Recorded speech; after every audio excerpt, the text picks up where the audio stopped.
Welcome to the China Desk Podcast, presented by the Federal Newswire, with your host, Steve Yates.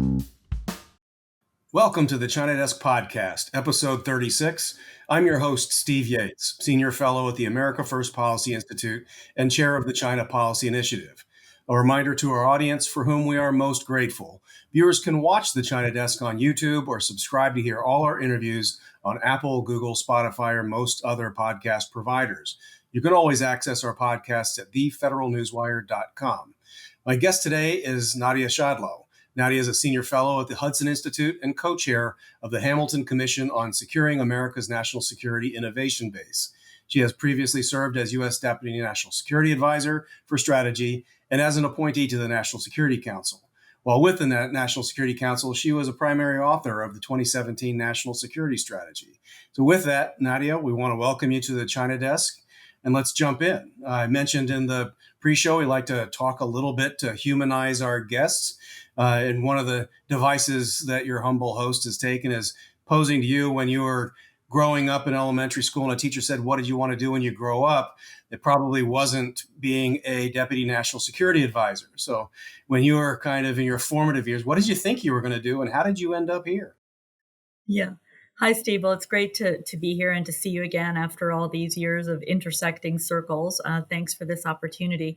I don't think I had a clear sense of what job I wanted. I was always interested in international issues. I'm half Italian, although that's not obvious from my name. And so I always had an affinity for Italy, going to Italy, kind of appreciating that there was another world out there outside of the United States. So from that perspective, I was interested in those kinds of things. I was tracked more as the kind of literature, so back in the day, social studies kid in my family. My other family members are more on the scientist mode. In the end, fast forward, when I went to college, I decided it would be interesting to study Russian, which I did. It was sort of the bane of my existence because although it was a beautiful language, it didn't seem to like me very much. So I had trouble sort of it was never very good, but I really did try. I think you have to spend a lot of time in a country, whether it's Russia or China or an Arabic speaking country. Those are hard languages, right? I think the State Department calls them level 5 languages. But that, got me further interested in the way the world works, thinking about other powers, thinking about the Cold War, learning about it, the history of the Cold War, being introduced at that time to, fundamentally, I don't know if I called it that, but, great power competition, realpolitik, kind of thinking about how the world works, about the role of power in the world. And then, I was lucky enough to have good mentors to continue to learn. And early on, my first job was actually at the Pentagon. And there, I was exposed more directly to how the military works and how it fits into American foreign policy and national security policy in general. Well, it's quite a journey. And I resemble the remark a little bit when you talk about a language that was difficult. Although for me, the language that was difficult was Spanish, and I have a very hard time getting people to believe it. But for me, attaching gender to inanimate objects was just a no-go proposition. And so all Latin-based languages were a trouble. And I also think that with these hard languages, I learned Chinese, but survival is a profound motivator. I think it actually affects the functions of the brain that lead to language acquisition. And so having to learn Mandarin in order to survive and know what I was eating and get home safely in southern Taiwan, I think it helped make that language stickier than just going through the classroom. But I'm always fascinated by people's arc into national security and international affairs. Almost everyone has had some dance with language, but it's always different ones. Some people go straight for the hard ones and some go for the allegedly easy ones. I think it is really important to try to learn several languages. I have not been great at it, but I do think it's important. And I always admire those who can do research and analysis in the language of the country they're looking at. That's really important. And if they're young people listening, it's really important to try to do that. Yeah, it's definitely worthwhile, and it can change your life in fun and interesting ways if you do it right. So let's move from that into what a national security strategy is. Over the arc of our conversation, I want to talk a little bit about some of the particular policy areas that are new and a little bit different now with regard to U.S.-China interaction, competition, and the world order, such as it is. But before we get to that, I had an earlier time in my life the opportunity to watch the sausage-making process that was a national security strategy after 9/11. And I've watched with interest as they've come with each successive administration. You had a front row seat to one of these exercises. We'll talk a little bit about what it is, what its purpose is, and what it was like to work on that product. Yeah, well, I think, there are lots of arguments among strategists about what a national security strategy is, whether or not it has value, what it actually accomplishes. I think fundamentally it sets forth for the American public the strategic direction of a nation, or the White House's strategic direction. So an administration comes in, and in a democracy, we tell the American people, here are the things that we think are important and why. Here are the assumptions we have about the way the world works, and here's why, and here's what we're going to do to protect American interests. Fundamentally, that's what a national security strategy does. It happens to be required by Congress. Congress, I think you might know, I should know this date, but I think the late 80s, Congress essentially started to require that an administration produce a national security strategy every year. Mm-hmm. Which I don't think is the right thing. I don't think you need a new national security strategy every year. That would suggest the one you just did is flawed. I mean, you can update them periodically or update regarding the implementation, but ideally the one that you start out with is the one that you should be implementing over the next 4 years. I think that was part of the reason, in 2017, we were determined to get that strategy out in the first year of the administration. And I am proud of that because I don't think many previous administrations had done that. Right. But I think it was especially important with the new Trump administration coming in and, a bit of turmoil at the White House in terms of new national security advisors, that it was really important to say, hey, we're on the ball here. We have a strategic direction. Here is what it is. And here's why we're saying the things we are.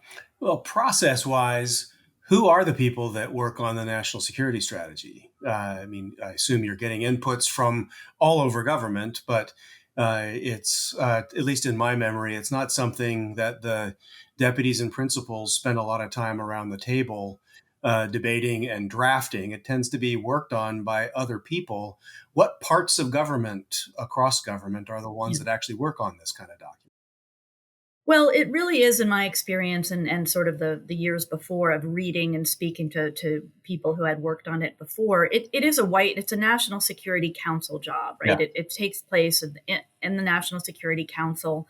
In my case, and I think in some previous administrations as well, there's sort of a set office that does it. So I was brought in to do the national security strategy. I like to say architect it, not draft it, but architect it, because it involved many components, many inputs, but coming together with a voice and I think a clear voice and a sense of the style or the language. It does involve, in the end, a few people doing that. If you have too many people, you get kind of a mishmash alphabet soup with so many government acronyms and verbs and adjectives flying around. We tried to avoid that, and I think we did a good job doing that. But it's the National Security Council. And it was the job of my office to essentially tap into the expertise throughout the government, throughout the senior directors on the national security staff. So the senior director for Asia, Matt Pottinger, the Russia senior director, the individuals who are expert in terrorism, in homeland security, tapping into their knowledge and expertise, and then also soliciting inputs from the broader parts of government, the so-called interagency, the Defense Department, the State Department, the Department of Homeland Security. And don't forget, this is the president's document, right? So if you trace the speeches that President Trump made to the national security strategy, you will see remarkable consistency. Not remarkable. You will see consistency, which is what you should see. Yeah. Well, so I guess the other exercise that people would be a little more familiar with in mainstream media coverage would be like a State of the Union, where you have kind of an introduction where a broad declaration is made about the state of the world or kind of the animating drivers that are shaping the environment that the president and his team are facing. And like I said, when I lived through a little bit of this exercise, it was in the post 9/11 environment, and that was kind of the first articulation of what that would be after the Cold War. What were kind of the animating core principles, themes, drivers that you were looking at in 2017 as saying, this is the new world that we face that's perhaps in contrast with a previous version of a national security strategy? Yeah, I think the fundamental point of the 2017 strategy was to articulate that the world was a competitive place, and the United States needed to become more competitive in its way of thinking and its modes of operation. That we were facing serious strategic competitions from China. We called China a strategic competitor. We reminded people of what great power competition was because, and some had forgotten what it was, and that the world was fundamentally a competitive place, and we needed to ensure that we could compete more effectively economically, militarily, politically, diplomatically. In addition, we introduced the idea that many people had, but really put it forthright in there that technology was a critical domain of competition. It was both a domain of competition in and of itself, as well as a means of competition, and that China especially was competing in that domain. I think what's interesting is that previous documents and previous administrations had really thought about technology in a much more cooperative way. Yeah. If you go back and look at earlier strategies, it was this exciting new sort of opportunity for cooperation, for global cooperation, for international cooperation. It was sort of hopeful. And I think we sort of took a step back and said, hey, we need to watch out because this technology could be used to harm American interests down the line if we lose our competitive edge. That kind of resonates with what my memory was at the time of this national security strategy being the first that I remember making very, very clear that economic and trade policy is very much a part of national security strategy. And so that part of competition was alive and well and talking about the world a little bit differently.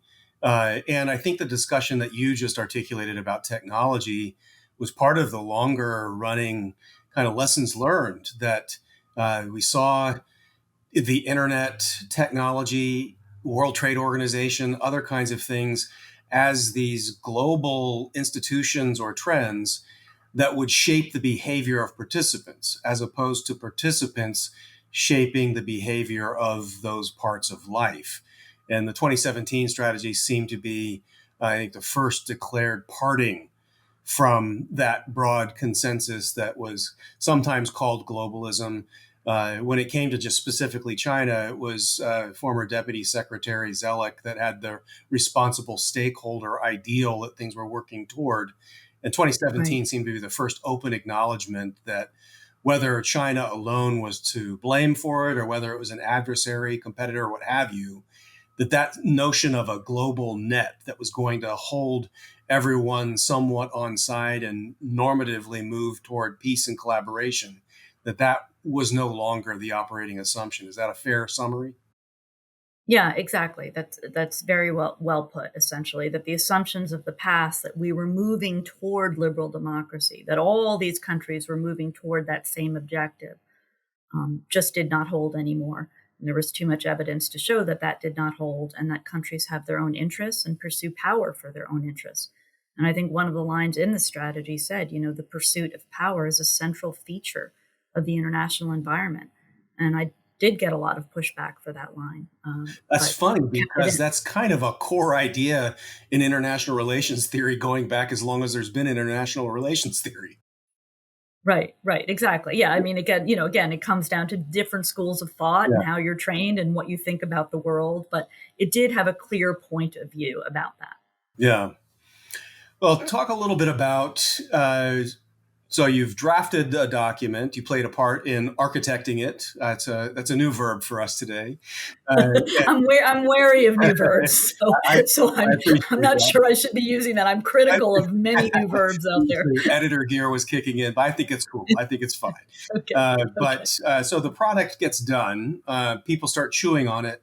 Operationally in government, where does it go from there? It gets published. How does it get translated into action in an administration, dealings with Congress, what have you? Yeah. Well, that's sort of the problem with national security strategies in our system, right? The White House actually has relatively limited amount of power. I think, maybe the broader public tends to think of the White House as being enormously powerful, but in terms of actually the ability to actually implement or operationalize things, it's very limited. There's a limited budget. It doesn't have the operational arm of a Department of Defense or Department of State or Department of Energy, right? So essentially it cajoles. That's why in the old days, it was called the bully pulpit often. But a key part of the way that we did the 2017 strategy was to work in a coalition building way so that we really had the support of all the cabinet secretaries and of the people closest to them, right? There was really very little dissension about the strategy. And that was important going in because we knew that ultimately the implementation of key policies would depend upon the Department of Defense, Department of State, Department of Energy, Homeland Security.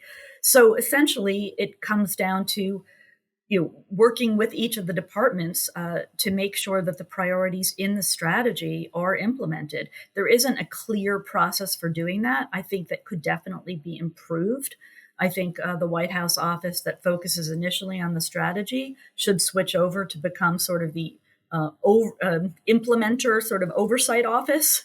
But again, even in doing that, your actual power to do so is limited. It depends partly on relationships, on having good working relationships with your counterparts, on the cabinet secretaries being on board to ensure implementation, and of course on budget, the budget and Congress. So it's complicated, but I think if you prioritize, you can get some things done. Absolutely. Well, I think a lot comes down to a president and a national security advisor really wanting to get that done. And so, I mean, when people are thinking about the making process of this, so you talked about getting speeches that a president may have made and that there will be consistency with this. I mean, if you have an elegant strategy that the president hasn't really felt buy-in on, then it's going to go nowhere, because the easiest thing for anyone in government to do is nothing. And if the president isn't even sort of moved by it or vested in it, then they can easily get away with doing nothing with regard to the strategy. So I mean, it ultimately, I think, serves as a good framing document. At a minimum, it should help with communications, and that alone is a real hard task in government, to get elements of government singing from the same song sheet. But then to actually get results and implementation, the whole other ball game. So I admire the people that put in the hard work for it. I think it's an important exercise. Hopefully, administrations in the future will find ways to really get more buy-in and implementation. Sometimes when we're at a point of national shock, that helps. I think in the post 9/11 environment, it was a little bit easier, at least for a time, to get people to think and act differently. That wears off surprisingly quickly, I think.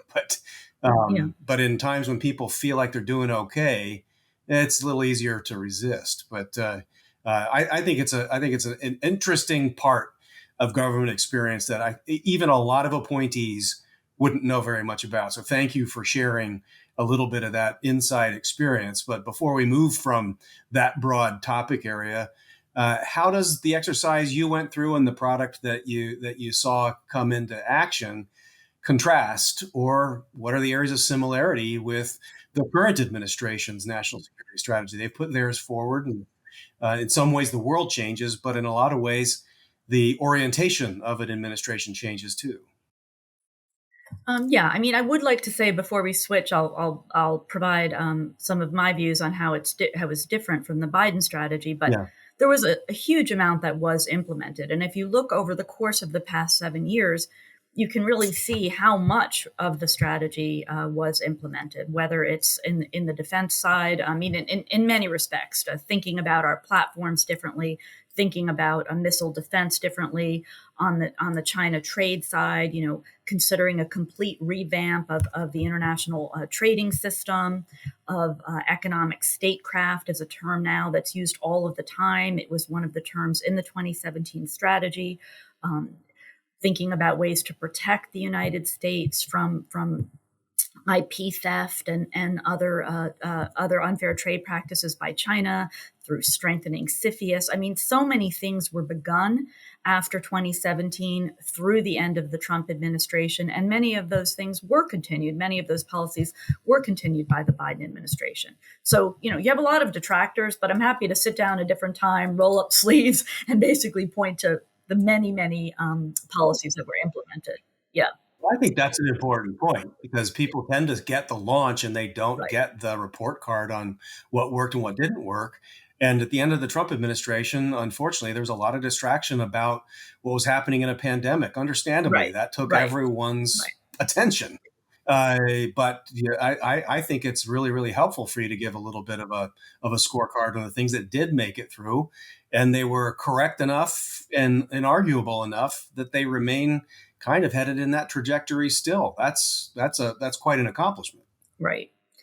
Well, I think probably one of the main differences between the 2017 strategy and then the Biden strategy, which came out, I think, in 2022, is fundamentally that while the Biden strategy did continue to call China a significant strategic competitor, it said that Beijing uses its economic power to coerce countries, and repeated, reinforced a lot of the language from the Trump strategy.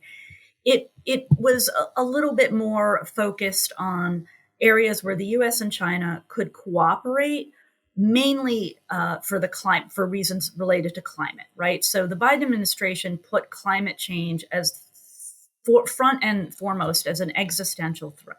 And as a result, it put that ahead, I think, of many of the that drove the direction of the U.S.-China relationship in many ways, and drove the effort to cooperate more, in the hopes that the U.S. could work with China on some of those climate change objectives. Now, I don't think that that's been successful, but I think that was a fundamentally different driver between the two strategies. I think a second difference was the Biden administration's faith in multilateral institutions as in and of themselves, centrally important to the international order and to the shape of that international order. And I think the Trump strategy allowed for different kinds of coalitions that could retain the features of the liberal international order, but actually be more effective in advancing the outcomes we want from that order. Well, a couple of things that have been kicked around a lot over the years, and some people's minds are still sort of in this rut, in my estimation, is the broad treatment or expectations of alliances, and then sort of the old saw of isolationism versus engagement. They're, I think, not necessarily fair framings, but how do you respond to those things? Because the national security strategy actually addresses a lot of that stuff. I think the way to think about some of those issues is, what are the outcomes that we want, right? And so I think lots of people have interpreted America First in all different ways. I interpreted America First as a sense of putting U.S. interests first and foremost. I don't have a problem with that. I think that's the right thing to do. But I also think that's consistent with the interests of many democracies around the world, right? So there's not an inconsistency. Yeah. You'll find that U.S. interests will align in many cases with Japan's interests and Australia's interests and many European partner interests. So I don't see an inconsistency in that. Second, many of the institutions that we have now that exist today were institutions that were built during a very different period in history, right? During a post-war period where power relationships, both absolute and relative, were very different than they are today. And in looking at the architecture, I guess the theme of this talk today, our favorite word is architecture, but looking at that architecture, there's nothing wrong with thinking about which are the foundations, which are the institutions that are working quite well and we can reform and work with, and which ones maybe are not working well and we need to think outside of them because we care about outcomes. Yeah. We need to look at outcomes. And if you don't actually get outcomes that you want, that will undermine actually confidence in democracies, right? It shouldn't take us 6, 7, 8 years to provide, weapons to a partner nation that we've promised them, years ago. Yeah. It shouldn't take years and years of multilateral negotiations to get to another set of negotiations. So we need to begin to structure the institutions and our coalitions of the willing in ways that produce outcomes so that we can get to where we need to be much more quickly. Yeah, so that strikes me as not isolationism, but It's not a very isolationism. different kind of engagement. Right. It's a different kind of engagement, working with allies and partners that want the same things on the same time frames and are willing to do, to get things done in a year, not 5 years. Yeah. I say a year because it's hard to think of anything getting done in less than that amount of time. Fair But enough. ideally, something should be, we did. I mean, obviously the COVID vaccine story is one of the few but very, very important stories of getting something done in government at remarkable scale and remarkably fast, right? And there actually hasn't been, there haven't been that many really case studies of that, or understanding how that happened has not become part of the general public's knowledge. I think partly because it's politicized. People don't want to give,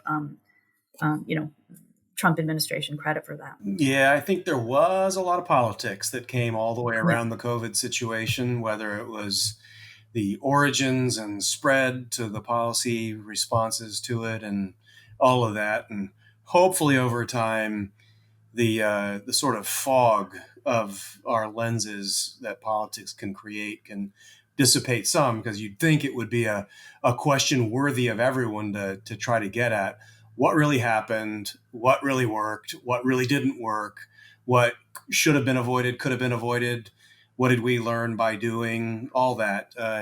There's other times in history that, when something big has happened, good or bad, and there'd be kind of a commission that was supposed to be bipartisan or nonpartisan, and people would do that. And I think we're at the early stages of trying to do that with the COVID stuff, but not quite there. Maybe another election cycle or two, we might be able to get to that. But let's shift gears a little bit into one of the areas I think that is a defining issue in the international system and our national security.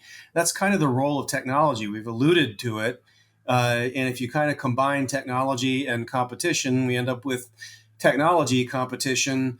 And I don't know that people have a good sense of what the institutions are in the world that were meant to help keep the world safe for the American experiment and freedom and democracy and things like that, and what the state of relative health or weakness of those institutions might be. There's a lot of things in the news about artificial intelligence, advanced chips. There had been a discussion about clean networks and clean supply chains that I think remains relevant now.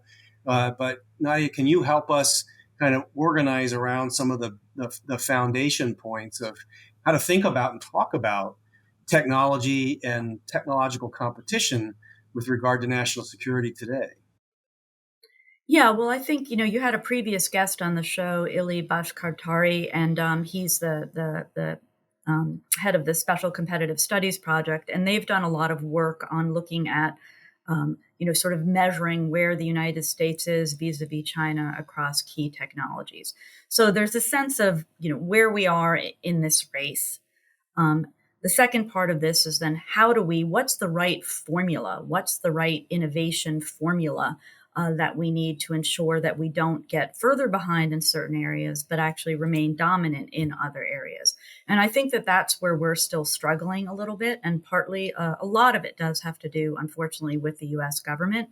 We have a regulatory and bureaucratic climate that still makes it extremely hard for innovative companies to present, to get their technologies adopted at scale in the US government, both to modernize our actual government infrastructure, but also to like the way that the Defense Department works, its computers, all of those kinds of things. We still struggle, as well as ensuring that we have the most modern, up-to-date, scalable, and adaptable weapon systems, for instance, or weapons platforms. So we have. I think there's enough out there on the measures. Then there are lots of competing lists, but the lists are out there. We know the technologies that are most important. We know the areas where we're lagging, where we're maybe sort of, equal with China, and maybe where we're ahead. But we're still struggling in how to put all of the pieces together to ensure that we get to where we need to be. And we're really still struggling with the component of time, right? It takes a long, long time. There's so many stories now. I mean, they'd be almost comical if it wasn't alarming about how long it takes software updates to take place, at the Defense Department. I mean, software by its nature, is updated very, very quickly, right? Yeah. And you can't wait years before you actually adopt or ingest a software into a weapons platform. I mean, it's too late by then. Yeah. So we have got to solve this problem of time, and that's a problem of our own making, right? I like to divide things sometimes into external problems, pressures imposed upon us externally, and internal problems that we could actually solve if we needed to.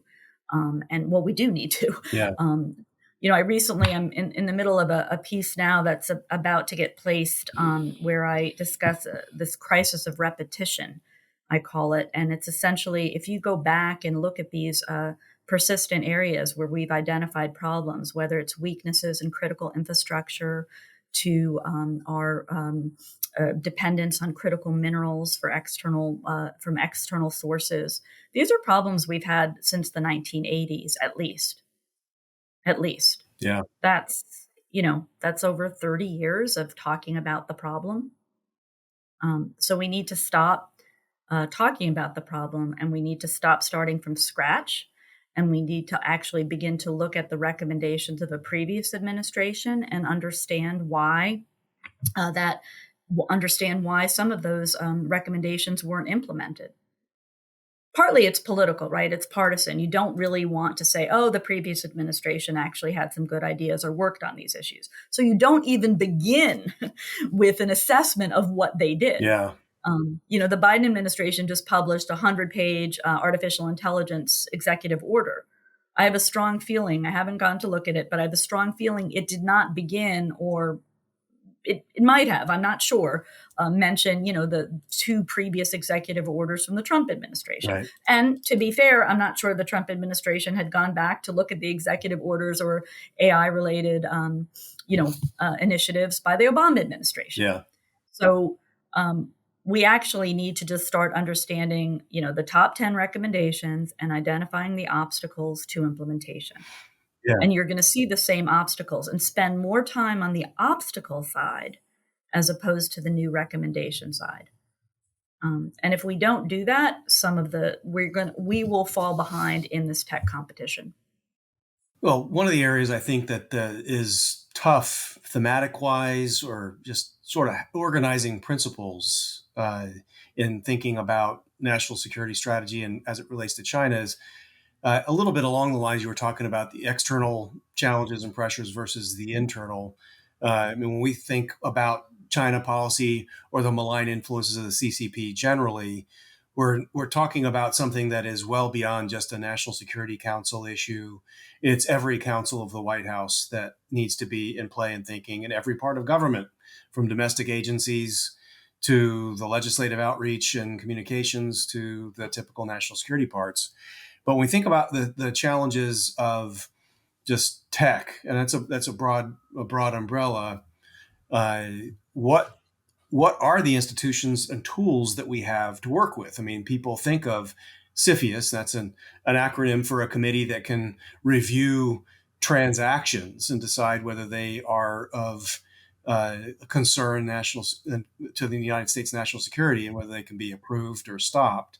But there's no way the federal government can have any committee that can work at business speed to compete in this world and have all of those concerns go through there. We had times past thought of institutions like the United Nations and kind of some of the counter-proliferation entities under the UN and those agreements as ways to deal with export controls and tech controls. You've probably observed what some of the pros are of that process, but also some of the limitations of that process. But how do you start thinking about what the kind of sinews and tools of this new engagement in the world might be when we have a Chinese Communist Party running a pretty big economy that is tied into a lot of the world and a lot of our way of life? This is a very different challenge than the Cold War with the Soviet Union was. Yeah.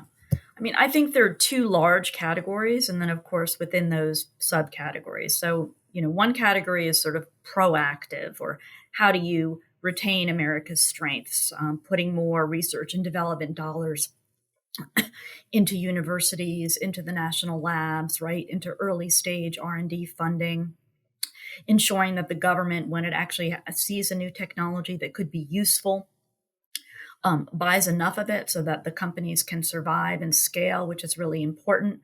So there are proactive measures.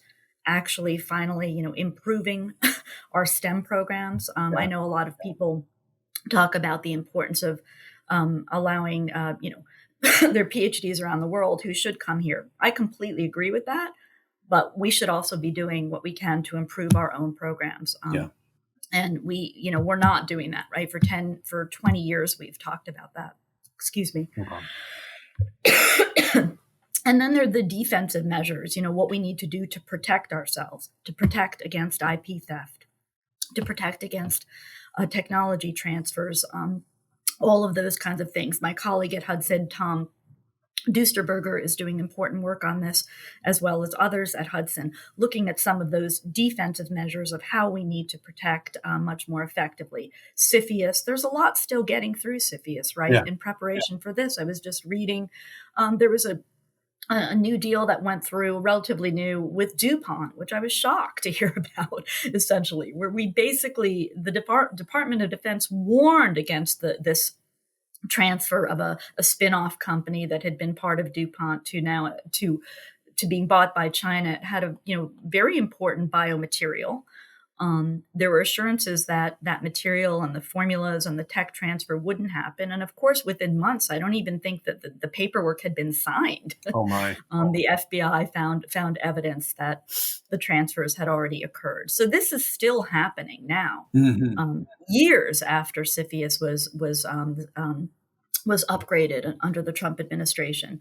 So we need to do much better at those at ensuring on the defensive side that things we can fix actually do get fixed, and probably not giving China the benefit of the doubt in these key areas, or Chinese companies. At this point, I think we need to flip it and say, provide me with evidence to show that this technology will not actually be inadvertently transferred, right? Yeah, I think we're kind of past. We're past that, but it's still happening. Absolutely, it's still happening. Absolutely. Well, we're getting near the end of our time, and there's still a couple of big concepts. And frankly, I could talk to you all day about some of these big concepts. But a couple of things that have been talked about, like reciprocity as an ideal, how we think about dealing with a competitor like the Communist Party of China.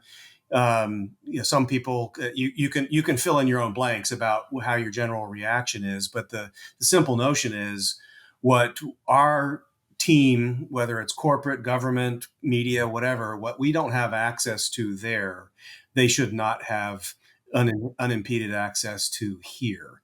Now, some historically have said we don't want to play by those rules because we aim to have engagement, expand influence inside of this captured society, and it would be liberating and normative for us to do so. I think that evidence now is that we have to face this idea of the Chinese system being different. But I guess the simpler form of the question would be, trying to edit myself on the fly, can we have a sort of global approach to engaging with China, or do we have to, at this point, focus more on coalitions of the willing in dealing with advanced technology and growing and competing our way to leadership in technology, setting standards and enforcing standards. And whether the Chinese want to be on board or not, it's up to them to decide whether they're going to live up to those standards. But what say you on this notion of reciprocity? And can we have kind of a normal relationship of engagement with a country like China now? Well, I think reciprocity is one of the most important and elegant concepts to come out of the 2017 strategy. It existed obviously before then. It's not a new concept, but it is beautiful because it is just so clear, Yeah. right? And it's very, very hard to argue against reciprocity. And you can't actually have a positive influence in closed societies unless there's an element of reciprocity, because, Google is not in China. Google, all of those means to actually communicate openly. So reciprocity is just a great starting point. It's one that the Europeans, select Europeans have argued for it. I think the EU has come around to it. I mean, there's an element. It's just really, really important. And I think the conversation should always begin with reciprocity. And then you can understand and push back and understand perhaps why the other side disagrees, right? And sort of put the onus on the other partner to say why they're not allowing reciprocity. So you end up where you want to be in terms of American interests if you ask for reciprocity most of the time, if not all of the time. On your last point on global, I don't think there are global approaches to many problems at all. That's the subject of a whole nother podcast that we can talk about. Yeah. But certainly with China, successes will be in coalitions of the willing, where their problems are worked through regional, country-specific economics. It's all different around the world. And so you need to work at that level to make real progress. Well, I couldn't agree more. I think that the old bilateral approach only, the U.S.-China relations forever seem to be a condominium unto itself. And I don't think that is sufficient because it ignores the value that allies and the rest of the free world brings to the conversation and on execution. Then the globalist approach, clearly, I mean, we've tried with the United Nations, with the World Trade Organization, with a host of other approaches. And whether we like it or not, the Chinese Communist Party, especially under Xi Jinping, is taking a different tack. And so adaptation should be the rule of the road at this point. I guess the last broad area that I'd like to pick your brain on is another concept that's been around for a long time, and that's regionalism. And so when we're in between globalism and bilateralism, there have been talks about dealing with Europe whole and free, a different holistic approach to the broader Middle East, an Asia-Pacific strategy, Indo-Pacific strategy, what have you. What role do you see in some forms of this regionalism in how we should think about this? Or does it kind of fall into the same bathwater as globalism? We just need to start looking at our coalitions and not fuss too much about where geography has placed them. Yeah. No, I think geography is very important. And I think it is regionalism, or regional balances of power are the counterpoint to globalism, right? Power emanates from regions of the world. What happens in East Asia, what happens in Southeast Asia, what happens in Europe. Geography does matter. I mean, although technology obviously has changed parts of that, but I still think it matters. And it's in the regions, really, that power emanates from a region. And traditionally, I'm kind of a regional balance of power person, and the strategy also discussed that. If you can retain regional balances of power, that means it's harder for one bad actor to dominate a region. Iran is the regional imbalancer in the Middle East now. We've seen what's happened as Iran has grown in power. The region is in disarray. And I think many U.S. policies over the past few years have empowered Iran, right? Yeah. So regions are where the contests take place. Regions are where countries are situated, and it's countries that provide, budgets for military power. It's countries at which democracy exists or doesn't exist. So countries in regions are important, and it's a good focal point for how we can organize, a really complex world.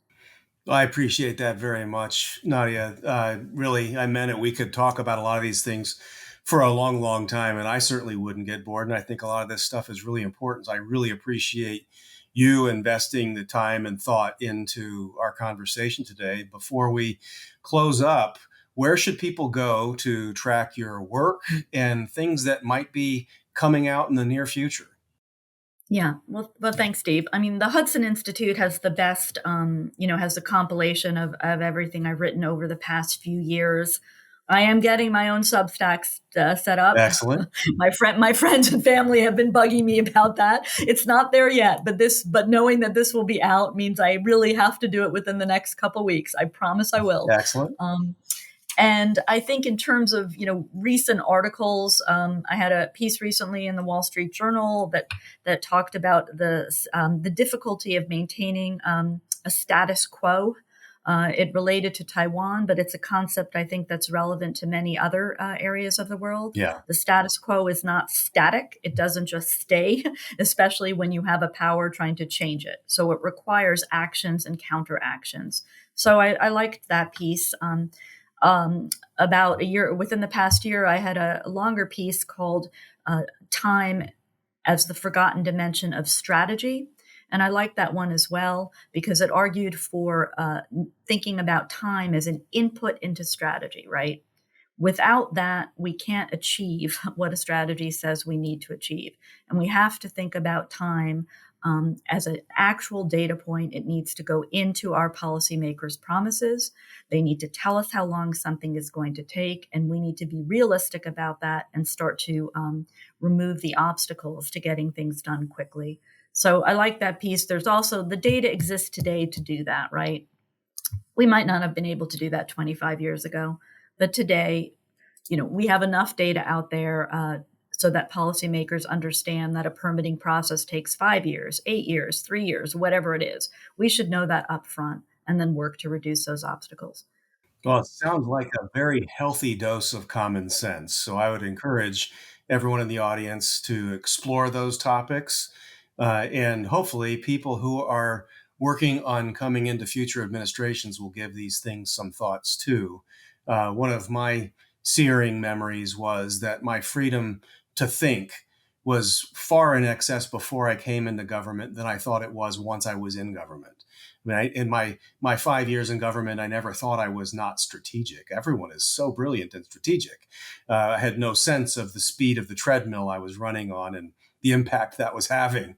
But thinking now and planning now can just reap some significant rewards. But I think those are some great topics. And again, Nadia, I want to thank you for joining us today. If our audience, if you've enjoyed today, our China Desk conversation, please tell your friends and consider subscribing on YouTube and your preferred podcast platform.